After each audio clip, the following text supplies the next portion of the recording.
تو پھر میں نکاح کے لیے تیار ہوں۔ تو عقیل بن ابی طالب نے کہا کہ وہ شرط کیا ہے؟ تو اس بچی نے کہا، وہ سب نوجوان تھی تھوڑی عمر کی، تو وہ کہنے لگی کہ آپ کو پتہ ہے میرا نام کیا ہے؟ عقیل بن ابی طالب نے کہا ہاں تیرا نام فاطمہ بنت حزم ہے۔ اس نے کہا میں جب آپ کی بیوی بن کے گھر جاؤں گی تو آپ مجھے بچوں کے سامنے کہا کریں گے فاطمہ بات سنو، جب آپ لفظ فاطمہ بولیں گے تو بچوں کو ماں یاد آ جائے گی، تو میری وجہ سے وہ بچے غمگین ہو جائیں گے جو جنت کے نوجوانوں کے سردار ہیں، اور میں پکڑ میں نہ آ جاؤں، تو میں یہ خواہش کرتی ہوں، شرط رکھتی ہوں کہ آپ نے مجھے کبھی فاطمہ نہیں کہنا بلکہ کنیز فاطمہ کہنا ہے۔ کنیز کا لفظ بولنا ہے، غلام کا لفظ بولنا ہے، نوکرانی کا لفظ بولنا ہے، کہ میں فاطمہ جیسی ہو ہی نہیں سکتی، میں فاطمہ کی نوکرانی بن سکتی ہوں لیکن فاطمہ جیسی، یہ آپ بتائیں تربیت، کہ آج سوکن گھر آتی ہے سب سے پہلے وہ کہتی ہے کہ اس کا نام نہیں لینا، اس کا نام پہلی کا نہیں لینا، لیکن یہاں وہ کہہ رہی ہے کہ ان کا نام فاطمہ تھا، میرا نام آپ مٹا دو، مجھے آپ خالی کنیز کہا کرو، نوکرانی کہا کرو، میں ان بچوں کی نوکرانی ہونے پر فخر کرتی ہوں۔ اب حضرت علی رضی اللہ تعالیٰ عنہ نے شرط قبول کر لی۔ جب نکاح ہو گیا، وہ فاطمہ بنت حزم جب گھر آئی دروازے پہ کھڑی ہو گئی، کہا اندر کیوں نہیں آ رہی؟ کہ یہ بچی بیٹھی ہے نا جو 6 سال کی، جس کا نام زینب، خطبہ دینے والی کربلا میں، زینب بنت علی، یہ حضرت حسین رضی اللہ عنہ کی بہن، کا یہ بچی جب تک مجھے نہیں کہے گی اندر آ جاؤ، میں اندر نہیں آؤں گی، کیونکہ یہ جنت کی بھی سردار ہے، دنیا کی بھی سردار ہے، اور یہ فاطمہ رضی اللہ عنہ کی بیٹی ہے۔ اب زینب اٹھ کے ملی، حسن و حسین اٹھ کے ملے، پھر آپ اندر آئیں۔ ساری زندگی اس فاطمہ بنت حزم نے کبھی حضرت علی کو علی کہہ کے نہیں پکارا۔ حسین کو بچے تھے، حسین حسن بچے تھے، زینب بچی تھی، لیکن کبھی اس نے نہیں کہا حسین بات سنو۔ یہاں لوگ لبیک یا حسین یا حسین، یہ کتنی بدتمیزی ہے، ایسے باپ دادا کا کوئی نام نہیں لیتا، ادب ہوتا ہے کوئی سیدنا حسین۔ اب ادب، وہ خاتون ساری زندگی جب حسین بچے کو بھی بلاتی تھی تو کہتی تھی مولا حسین میری بات سنیں، مولا حسن، حضرت علی کو کہتی تھی مولا علی، کیونکہ آپ نبی نے آپ کو مولا کہا ہے اور آپ ہمارے سب کے مولا ہیں، نام لینے کے لیے مولا کا لفظ خالی سب کے لیے استعمال کرتی تھی، میرے مولا بات سنیں۔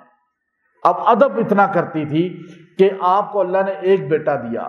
جب اہل بیت کا ادب ہوتا ہے نا، بے اولادوں کو بھی اللہ تعالیٰ اولاد نرینہ دے دیتے ہیں، اور جو بے ادب ہوتا ہے نا دین والوں کا، انسانوں کا، اللہ اس کی جھولی خالی رکھ دیتے ہیں۔ اللہ نے آپ کو دیا ہی بیٹا، آپ نے بیٹے کا نام رکھا عبداللہ، پھر بیٹا ہوا آپ نے اس کا نام رکھا عباس، پھر بیٹا ہوا اس کا نام رکھا عثمان، پھر بیٹا ہوا آپ نے اس بیٹے کا نام رکھا جعفر۔ علی المرتضیٰ رضی اللہ تعالیٰ عنہ نے فرمایا کہ تو جو ہے فاطمہ تو تیرا نام ہے، لیکن میں آج سے تجھے ام البنین کہا کروں گا کہ تو بیٹوں کی ماں ہے، ایک بیٹے کے نہیں بلکہ بنین بیٹے، اور تو ام ہے ان کی۔ یہ نام تاریخ کے اندر رقم ہو گیا ام البنین، جن کا سگا بھائی تھا کون؟ شمر، جن کا سگا بھائی تھا۔ اب وہ ام البنین اپنے بچوں کو بعد میں کھانا دیتی، حسن و حسین زینب رضوان اللہ تعالیٰ علیہ کو پہلے کھانا دیتی۔ جب یہ کھانا کھا رہے ہوتے تو اپنے بچوں کو ایسی تربیت کی تھی کہ تم نے ادھر مشغول رہنا ہے، ان کے پاس بھی نہیں آنا۔ کہا امی کیا وجہ ہے؟ خون تو وہ بھی علی کے تھے نا، شیر خدا کے، لیکن کہا فرمایا کرتی تھی بے شک تمہارا باپ علی جیسے ہیں، علی ہیں، لیکن تمہاری ماں فاطمہ جیسی نہیں ہے۔ ان کی تو ماں بھی فاطمہ ہے، یہ تو طرفین ہیں، نجیب الطرفین ہیں۔ پہلے پیٹ بھرتے حسین حسن زینب، پھر کھاتے ان کے بچے۔ آج سوتنے ایسا کرتی ہیں، سوتیلی مائیں ایسا کرتی ہیں، وہ تو اپنے بچوں کے لیے ڈھیر اکٹھا کر لیتی ہیں، اور جو یتیم بچے ماں کے مسکین ہوتے ہیں ان کو کیسے نظر انداز کر دیتی ہیں، بددعائیں لیتی ہیں، اور پھر ساری زندگی وہ عذاب میں رہتی ہیں۔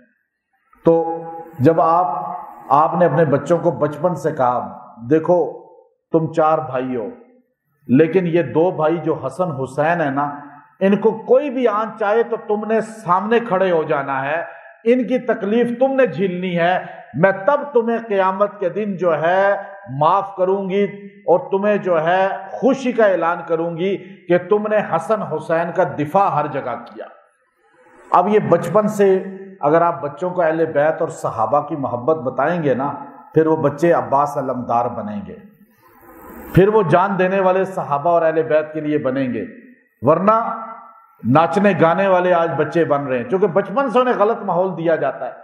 تو کربلا جب چلے حضرت حسین رضی اللہ تعالیٰ عنہ، تو یہ بوڑھی ہو چکی تھی، اور آپ نے فرمایا کہ دیکھو میں آپ کی ماں ہوں، لیکن آپ جا تو رہے ہیں، مجھے پتا ہے کہ بہت کٹھن رستہ ہے، وہ لوگ غدار ہیں، حضرت علی کو انہوں نے شہید کیا، حضرت حسن کو شہید کیا، آپ کو نہیں چھوڑیں گے، لیکن یہ میں اپنے 4 بیٹے جوان آپ کو ساتھ دے رہی ہوں، یہ میں بیٹوں کو وصیت کر رہی ہوں، حسین سے پہلے جو حسین کی بیٹوں دوسروں سے پہلے اہل بیت کے دیگر لوگوں سے پہلے تم نے شہید ہونا ہے، اور ان کا دفاع کرتے کرتے شہید ہونا ہے۔ اگر تم نے ایسا نہ کیا میں روز محشر تمہیں اپنا جو ہے حق معاف نہیں کروں گی۔ اب حسین جب کربلا جاتے ہیں تو عبداللہ بن علی، جعفر بن علی، عثمان بن علی، عباس بن علی، یہ 4 بھائی تو ایک ماں کی اولاد ہے۔ پھر دوسری بیوی حضرت علی کی جو ہے ان میں سے ابو بکر بن علی، پھر عمر بن علی، پھر محمد الاوسط بن علی، یہ 3 بھائی دوسری بیوی سے بھی حضرت علی کے، یعنی آپ کے بھائی باپ کی طرف سے، یہ بھی کربلا میں ساتھ تھے، شہید ہوئے ہیں۔ عبداللہ سامنے آ کے شہید ہوئے لڑتے لڑتے، عثمان جو آپ کے بھائی ہیں وہ بھی سامنے سے شہید ہوئے، جعفر جو آپ کے بھائی ہیں وہ بھی سامنے شہید ہوئے، عباس علمدار، کیونکہ علمدار آپ کو اس لیے کہتے ہیں کہ علم آپ کے پاس تھا، جھنڈا آپ کے پاس تھا، اور آپ سامنے سینٹر میں تھے، اور حسین رضی اللہ عنہ کے بالکل سامنے تھے کہ تیر ادھر سے آئے تو مجھے لگے، حسین کو نہ لگے۔ یہ حال تھا گھر کے لوگوں کا، اور وہ حال تھا جو نام لینے والے کہ ہم علوی ہیں، مولا علی کے ماننے والے ہیں، اور شیر خدا رضی اللہ عنہ 5 سال جس جگہ حکومت کی ہے وہاں ہی کے لوگوں نے، ان ہی کے رعایا نے، ان ہی کے وزیروں مشیروں نے مل کر آپ کے بیٹے کو شہید کر دیا۔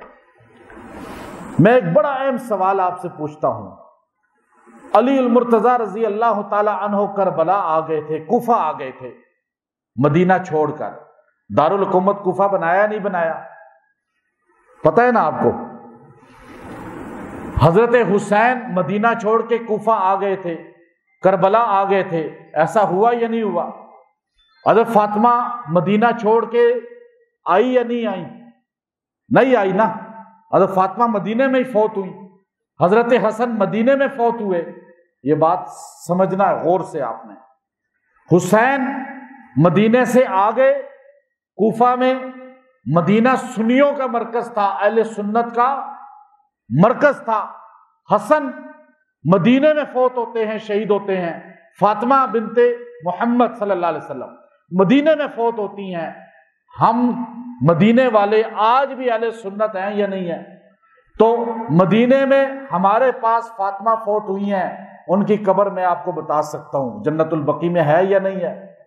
ہمارے پاس حسن فوت ہوئے ہیں، شہید ہوئے ہیں، مدینہ میں ان کا جنازہ پڑھا گیا ہے، اور ان کی قبر بقیع میں اپنی ماں کے قدموں میں ہے۔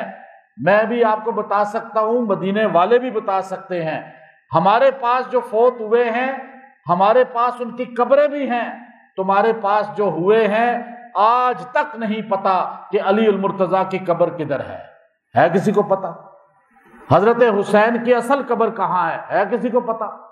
نہیں پتا۔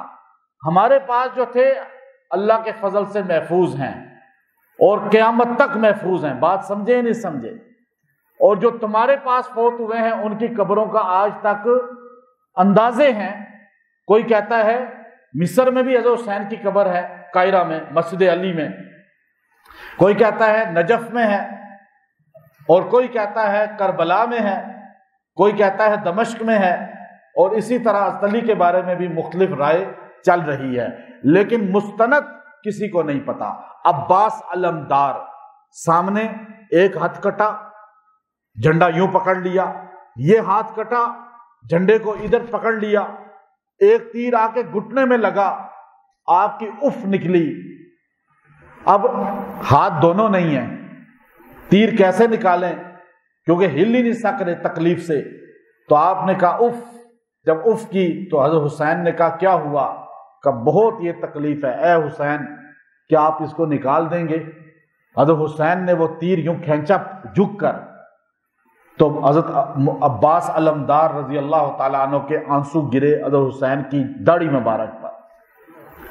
حضرت حسین نے یوں دیکھ کر کہا میرے بھائی کیا بہت تکلیف ہے تجھے اس وقت؟ آپ نے فرمایا مجھے اس کی تکلیف نہیں ہے، اللہ کی قسم مجھے وہ تکلیف ہے کہ میں نے زندگی میں کبھی یہ نہیں چاہا تھا کہ آپ جو ہے اس طرح میری خدمت کریں۔ میری ماں ہی نے سمجھایا تھا کہ اپنے بھائی حسین اور حسن سے کبھی خدمت نہ کرانا۔ آج مجھے افسوس ہو رہا ہے کہ میں آپ سے خدمت لے رہا ہوں کہ وہ تیر کھینچیں۔ ایسی تربیت تھی۔ پھر ایک تیر لگا اس طرح آ کر اور آپ اسی جگہ شہید ہو گئے۔ تو آپ کو عباس بن علی ہیں آپ، اور علم اٹھانے کی وجہ سے عباس علمدار کہا جاتا ہے۔ تو آج ہر مسلمان، ہر اہل سنت کو پتہ ہونا چاہیے کہ عباس علمدار ہمارے شیر خدا کے خون ہیں، بیٹے ہیں، اور دیگر آپ کے 7 بھائی اور بھی، حسین ابن علی 8ویں، عباس 9ویں، یہ شیر خدا کا خون تھے جو کربلا میں بلا کر ان ظالموں نے ذبح کیا، ان کو قتل کیا۔ کسی نبی کی اولاد اس طرح قتل نہیں ہوئی ہے جیسے ہمارے نبی کی آل اور اہل بیت کو اس طرح غداروں نے بلایا اور بلا کے چن چن کے انہوں نے شہید کیا کہ ایک مولا علی رضی اللہ تعالیٰ عنہ کو شہید کر کے ان کا دل نہیں بھرا تھا کہ انہوں نے آپ کی نسل ہی کو ساری کو شہید کر دیا۔ تو آپ پوچھیں مولا علی کا قاتل کون تھا؟ عبد الرحمن بن ملجم وہی تھا جو پہلے آپ کا جانثار تھا، پھر آپ کا دشمن بن کے اور پھر خارجی بن کے آپ کا قاتل بنا۔